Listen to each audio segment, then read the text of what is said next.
অতঃপর তার উপর আবার নিপীড়ন করা হয়, তাহলে আল্লাহ অবশ্যই তাকে সাহায্য করবেন। নিশ্চয় আল্লাহ পাপমোচনকারী, অতীব ক্ষমাশীল। ৬১ এটা এজন্য যে নিশ্চয় আল্লাহ রাতকে দিনের মধ্যে প্রবেশ করান এবং দিনকে রাতের মধ্যে প্রবেশ করান, আর নিশ্চয় আল্লাহ সর্বশ্রোতা, সম্যক দ্রষ্টা। ৬২ আর এটা এজন্য যে নিশ্চয় আল্লাহই সত্য এবং তারা তার পরিবর্তে যাকে ডাকে অবশ্যই তা বাতিল, আর নিশ্চয় আল্লাহ তো সমুচ্চ, সুমহান। ৬৩ তুমি কি লক্ষ্য করো না যে আল্লাহ আকাশ থেকে পানি বর্ষণ করেন, যার ফলে জমিন সবুজ শ্যামল হয়ে ওঠে? নিশ্চয় আল্লাহ স্নেহপরায়ণ, সর্ববিষয়ে সম্যক জ্ঞাত।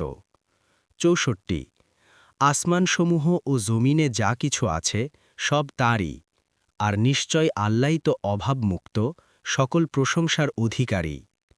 ৬৫ তুমি কি লক্ষ্য করো না যে জমিনে যা কিছু আছে এবং নৌযানগুলো যা তাঁরই নির্দেশে সমুদ্রে বিচরণ করে, সবই আল্লাহ তোমাদের জন্য অনুগত করে দিয়েছেন, আর তিনি আসমানকে আটকিয়ে রেখেছেন যাতে তার অনুমতি ছাড়া তা জমিনের উপর পড়ে না যায়।